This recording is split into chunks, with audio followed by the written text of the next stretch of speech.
सुस्वागतम. ज्ञान, विज्ञान आणि सुसंस्कार यासाठी शिक्षण प्रसार. शिक्षण महर्षी डॉक्टर बापूजी साळुंखे, श्री स्वामी विवेकानंद शिक्षण संस्था कोल्हापूर संचलित. अध्यापक, junior college of education, Tasgaon. आकारिक मूल्यमापन. प्रशिक्षणार्थीचे नाव प्रियांका युवराज पाटील. विषय बालकांचा विकास व स्वची जाणीव. प्रेरणा प्राचार्य श्री शेटे S.A. सर. हजेरी क्रमांक 27. सन 2025. ICT. घटक सम्यक विकास, समुपदेशन व मार्गदर्शन. उपघटक समुपदेशनाचे प्रकार. महत्त्वाचे मुख्य मुद्दे. प्रत्यक्ष किंवा समस्या केंद्रित समुपदेशन, अप्रत्यक्ष किंवा व्यक्ती केंद्रित समुपदेशन. अप्रत्यक्ष समुपदेशनाच्या 8 पायऱ्या. लवचिक किंवा सर्वसंग्रहात्मक मिश्र समुपदेशन. समुपदेशनाची तंत्रे. समुपदेशनाची गरज व महत्त्व. प्रस्तावना. समुपदेशन मानसशास्त्राचा अभ्यास विषय आहे. समुपदेशन मानसशास्त्र हे मानसशास्त्राचे एक उपयोजित शास्त्र आहे. मानसशास्त्रातील तत्त्वांच्या आधारे समुपदेशनाचे कार्य व प्रक्रिया पूर्ण केले जाते. आजच्या वेगवान जगात अत्यंत वेगाने परिस्थिती बदलत आहे व व्यक्ती स्वतःला त्याच वेगाने बदलण्याचा प्रयत्न करत आहेत. कोणतीही व्यक्ती स्वतःला बदलत असताना त्याला वेगवेगळ्या समस्यांना सामोरे जावे लागते. या समस्या सोडवण्यासाठी समोर असण्याची निश्चित गरज वाटते. म्हणूनच मानव जीवनात येणाऱ्या बहुविध समस्या सोडवण्याच्या दृष्टीने प्रयत्नशील असतात.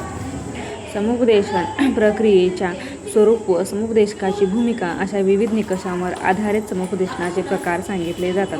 समुपदेशकाच्या भूमिकेनुसार प्रकार. प्रत्यक्ष समुपदेशन किंवा समस्या केंद्रित समुपदेशन. अप्रत्यक्ष समुपदेशन किंवा व्यक्ती केंद्रित समुपदेशन. सर्वसंग्रहात्मक मिश्र समुपदेशन.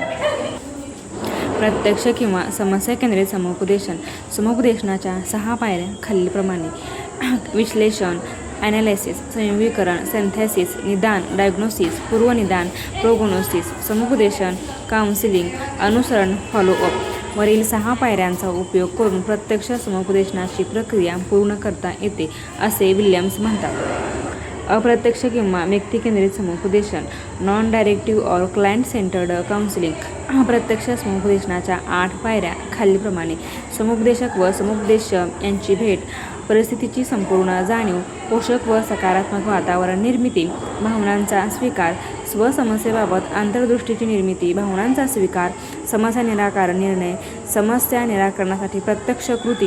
पाठपुरावा.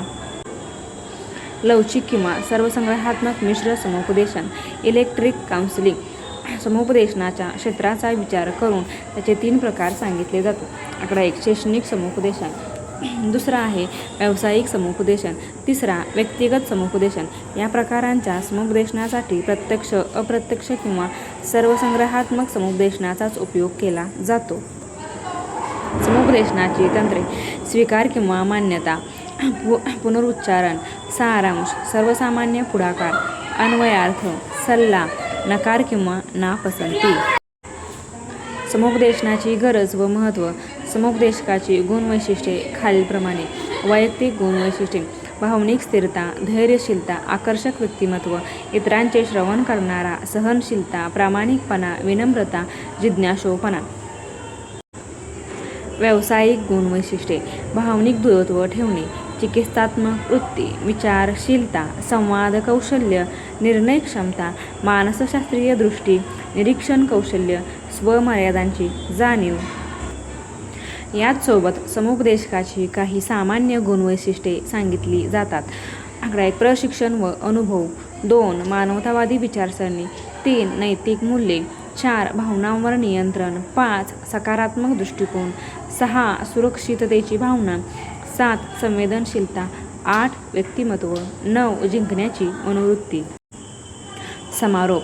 मार्गदर्शन व समुपदेशन हा विद्यार्थ्यांच्या सर्वांगीण विकासासाठी अत्यंत महत्त्वाचा घटक आहे. समुपदेशन प्रक्रियेमुळे विद्यार्थ्यांना स्वतःच्या समस्या समजतात, स्वतः निर्णय घेण्याची क्षमता विकसित होते व आत्मविश्वास वाढतो. समुपदेशनाचे विविध प्रकार प्रत्यक्ष, अप्रत्यक्ष व संमिश्र हे विद्यार्थ्यांच्या गरजेनुसार उपयोगी ठरतात. तसेच समुपदेशकाचे गुण, कौशल्य व सकारात्मक दृष्टिकोन यामुळे समुपदेशन अधिक परिणामकारक बनते.